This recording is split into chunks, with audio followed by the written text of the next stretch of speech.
오늘 말씀 같이 한번 보려고 하는데요.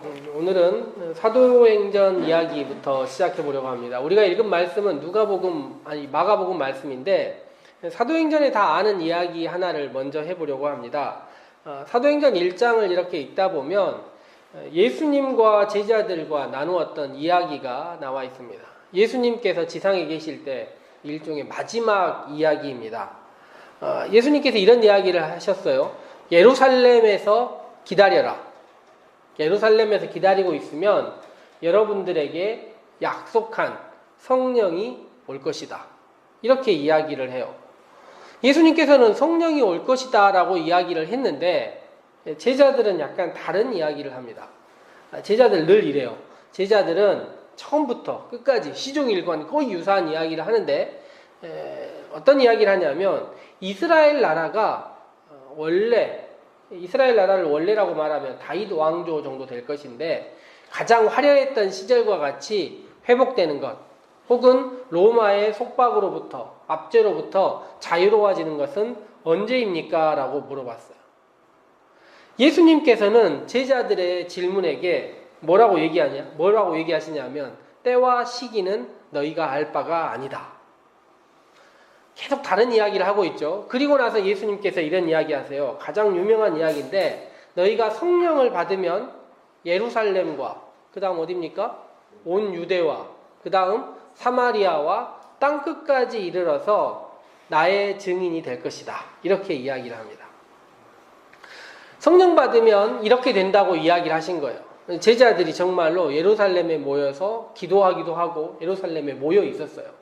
그래서 얼마 지나지 않아 사도행전 2장이 되면 성령이 그들에게 임했습니다. 제자들은 모여 있었고 성령을 받은 다음에 용감하게, 그 전까지는 유대인들의 지도자들이 너무 무서웠어요. 그런데 이 무서워하던 지도자들을 더 이상 무서워하지 않고 담대하게 나가서 예수님에 대해서 증거하기 시작했습니다. 그런데 예수님께서 하신 이야기가 뭐냐면 성령이 임하면 예루살렘과 온 유대와 사마리아와 땅끝까지 가서 내 증인이 되라고 이야기를 했어요. 이게 둘 다 중요합니다. 내 증인이 돼서 복음을 전하는 것도 중요한데 예수님이 예루살렘, 온 유대, 사마리아, 땅끝까지 가라고 하는 것도 중요한 거예요. 근데 제자들은 웬일인지 예루살렘에만 머물러 있었습니다. 제자들은 사마리아와 땅끝으로 가려고 하지 않았어요. 그래서 성령님께서는 교회 안에 있는 제자들 말고 다른 사람들을 선택해요. 다른 사람들이 누구냐면 흔히 초대교회에서 집사라고 불리던 사람들이 있습니다. 7명의 사람들을 선택했더니 그 중에 한 명이 어디를 가요? 사마리아라는 동네로 가서 복음을 다시 예수님을 증거하기 시작한 것입니다. 그런데도 아직까지 어디가 남아있습니까? 땅끝이 남아있는데 예수님의 제자들도 집사님들도 그 누구도 땅끝으로 가려고 하지 않습니다. 제자들은 예수님의 명령이라는 것을 알고 있었고 제자들은 사실 순교를 두려워하는 사람들은 아니었어요. 사도행전의 앞부분을 보니까 죽음을 두려워하지 않는다는 것이 제자들에게 느껴져요. 제자들은 감옥에 가면 다른 사람들은 우리 입장에서는 풀려나게 해달라 기도할 것 같은데 제자들은 그런 기도하지 않습니다. 뭐라고 기도하냐면 우리가 잘 순교했으면 좋겠다 이렇게 기도하는 사람들이에요. 그런데도 이 사람들이 땅끝으로는 가지 않습니다. 이스라엘 땅 바깥으로는 나가지 않는 거예요. 그래서 성령은 어떻게 하냐면 안 바뀌는 사람들을 쓰지 않아요. 새로운 사람들을 선택을 합니다. 그래서 누가 선택이 됐냐면 사도 바울이라는 사람이 선택됐습니다. 이 사람은 예루살렘 밖에 이스라엘 밖에 있는 그리스도인들 예수님을 알고 있는 사람들을 잡으려는 사람이었는데 이 사람을 하나님께서 택하시고 성령이 택하셨어요. 근데 이 사람은 약간 달랐습니다. 다른 사람들은 말이에요. 예수님께서 나를 따르라 얘기하면 따른 다음에 바로 복음을 전하기 시작했는데 이 사도 바울은 복음을 들은 다음에 몇 년 동안을 아무 일도 하지 않고 조용히 딴 데 가서 있었어요. 그래서 사람들이 이 사람이 그동안 무엇을 했느냐 생각을 했더니 보니까 이 사람이 어떤 생각을 했냐면 구약 성경, 이미 자기가 알고 있는 성경의 예수님, 거기서 말하는 예수님과 자기가 들어서 배운 예수님, 자기가 만난 예수님과 어떻게 연결되나를 생각하고 기도하고 또 연구하고 주위에 있는 사람들과 함께 나눴던 것 같아요. 그래서 이것이 우리들 가운데서 성령이 사도 바울을 택한 이유가 되는 것입니다. 나에게 복음이 전해졌을 때, 나에게 성령이 임했을 때 왜 나에게 임했느냐를 조금 더 생각해 보는 것. 이것이 사도 바울이 했던 일입니다. 그런데 제자들도 힘들어했지만 많은 사람들도 다 힘들어해요. 성경에 기록되어 있는 것이 우리의 삶과 어떻게 연결되느냐, 이것을 찾아보는 일이 쉽지 않다는 것입니다.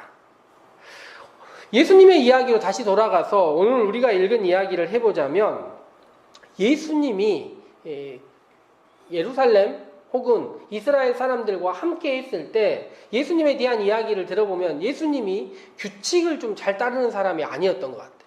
당시 사람들이 생각하고 있는 규정과 규칙들이 많이 있었는데 유대인들이 맨날 물어봐요. 예수님과 예수님의 제자들은 왜 이렇게 이걸 안 지킵니까? 오늘 우리가 읽은 성경 바로 앞에도 안식일을 지키지 않아가지고 왜 이렇게 합니까? 라고 계속 이야기하는 이야기가 나옵니다. 그러면 예수님이 또 뭐라고 구약 성경을 들어서 이야기를 하는데 엄밀히 보면 변명 같은 이야기들을 되게 많이 하는 것입니다. 변명하고 변론하고 토론하고 일정 정도 논쟁이 붙은 다음에는 항상 무슨 일이 생기냐면 유대인들이 예수님을 미워하게 되는 일, 그리고 미워하다가 예수님을 해치게 되는 일까지 발생하는 것입니다. 이 생각을 하고 오늘 성경을 보면 오늘 성경을 시작할 때 어떤 사람들은 금식하고 있습니다. 밥을 굶는 일이 쉬운 일이 아니죠. 밥을 안 먹고 하루를 보내는 일, 일주일에 하루씩 이렇게 보내는 일, 일주일에 이틀씩 이렇게 보내는 일은 쉽지 않은 일입니다. 그런데 요한의 제자들, 세례 요한의 제자들, 그리고 바리새인들이 금식을 하고 있었어요. 이 사람들은 신앙생활이라는 것은 일주일에 최소한 하루나 이틀을 밥을 먹지 않아야 된다고 생각한 것입니다. 왜 금식을 했냐면 금식을 하면서 하나님 앞에서 나의 죄를 돌아보고 또 간절하게 기도하고 싶은 마음, 그리고 자기 자신을 조금 절제하고 싶은 마음이 있었습니다. 그런데 문제는 무엇이냐면 금식을 하면서 누구를 보기 위해서 금식을 하는 거예요?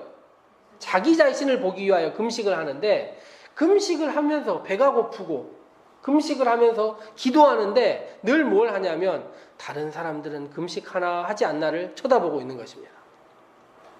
특별히 누구를 쳐다보고 있었냐면 예수님을 쳐다보고 있었어요. 예수님과 예수님의 제자들이 금식하지 않는다 이야기를 하는 것입니다. 그리고 이 이야기들을 한두 사람에게 얘기하는 것이 아니라 많은 사람들에게 얘기하고 다녔나 봐요. 예수님과 제자들은 금식하지 않는다. 요즘으로 치자면 언론에 엄청 나오는 것입니다. 바리새인과 세례 요한 제자들까지 모두 금식하고 있는데 예수님과 그 제자들은 금식하지 않아. 여러 가지 기사들 나오고 여러 가지 이야기들이 나오고 있는 것입니다. 그런 이야기를 듣고 예수님께서 뭐라고 이야기하시냐면 사람들은 금식할 때가 있고 하지 않을 때가 있다는 것입니다. 금식할 때가 언제일까요? 자기 자신을 돌아볼 때입니다. 나는 어떤 신앙을 가지고 있는가? 나는 어떤 신앙을 가지고 살고 있는가를 돌아볼 때는 금식을 해야 된다는 거예요. 그런데 금식을 하지 않을 때는 언제냐면 신랑이 와서 잔치를 벌릴 때, 예를 들면 결혼식이 나서 다 같이 함께 모여서 즐거워하고 있을 때 저는 금식하겠습니다. 이건 안 된다는 거예요. 왜 자기 자신을 돌아봐야 할까요? 나중에 보면 성경에 따르면 신랑을 빼앗길 때가 이른다고 얘기를 했는데 결국에는 예수님께서 돌아가신 이야기가 나오고 예수님께서 떠나신 다음 이야기가 나오는데 예수님께서 우리 눈에 보이지 않고 우리에게 하신 말씀들이 기억나지 않고 무엇인가 어려워져 갈 때 제자들에게 뭘 하라고 얘기를 하냐면 그때는 금식하면서라도 자기 자신을 살펴보아라 이야기하는 것입니다. 그런데 이렇게 하는 이유가 무엇이냐면 금식하는 근본적인 이유가 나 자신의 변화를 위해서지 다른 사람들을 바꾸기 위해서가 아니라는 거예요. 그런데 바리새인들이 늘 하는 이야기가 뭐냐면 금식하면서 다른 사람 쳐다보고 기도하면서 다른 사람 쳐다보고 다른 사람을 도우면서 구제하면서도 다른 사람들을 바라보고 비판하고 있었던 것이 문제라는 것입니다.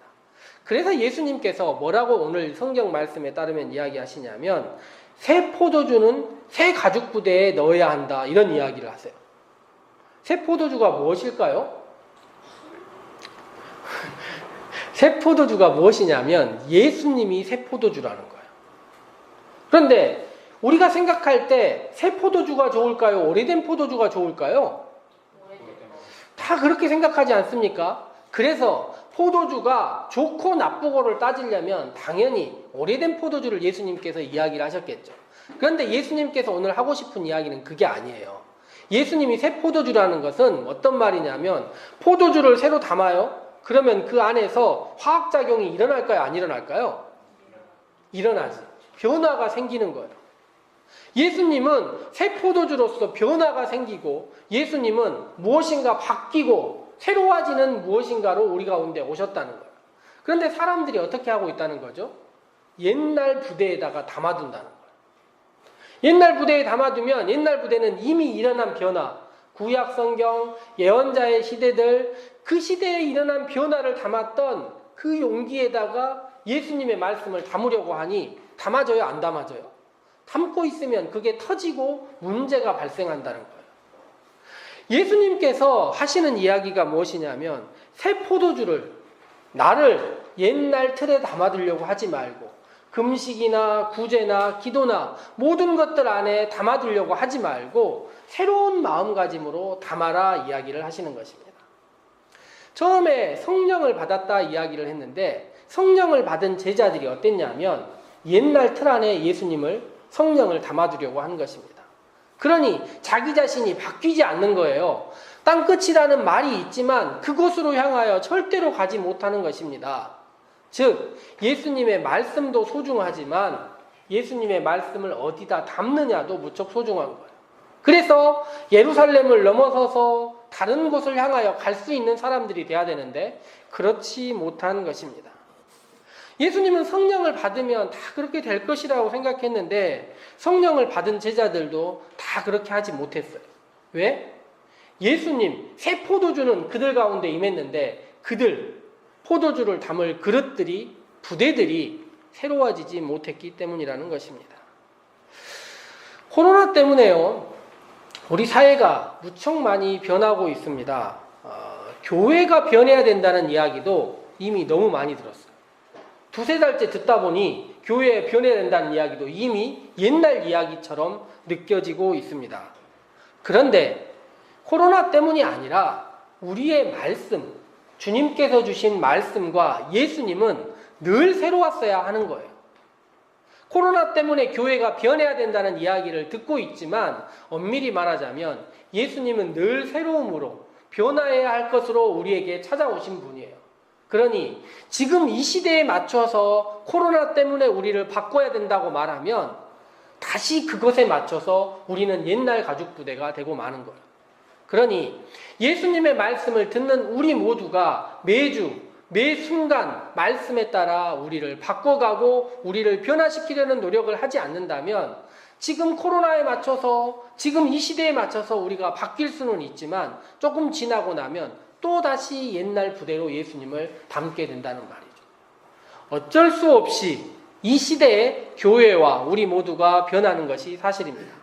그렇다면 한번 우리의 생각과 우리의 틀을 바꾸는 좋은 시기가 되었다면 여기에서 멈추는 것이 아니라 예루살렘과 온 유다와 사마리아와 땅끝까지 가라고 하셨던 그 말씀을 생각하면서 우리의 예배의 모습과 우리의 마음가짐과 우리의 예배의 순서와 교회가 지향하는 많은 것들까지 우리가 옛날에 멈춰 있었다면 그대로 멈출 것이 아니라 새 술은 새 포도주는 늘 예수님은 우리에게 새로움으로 찾아오시니 그것을 담을 우리 교회와 우리 성도님들과 우리 주일학교 학생들과 우리 모두가 새로워진다면 말씀이 오늘 이 시대가 우리에게 주는 참된 교훈과 진리가 여기서 멈추지 않고 더욱 새로움으로 우리에게 임할 것이라 생각합니다. 함께 기도하도록 하겠습니다.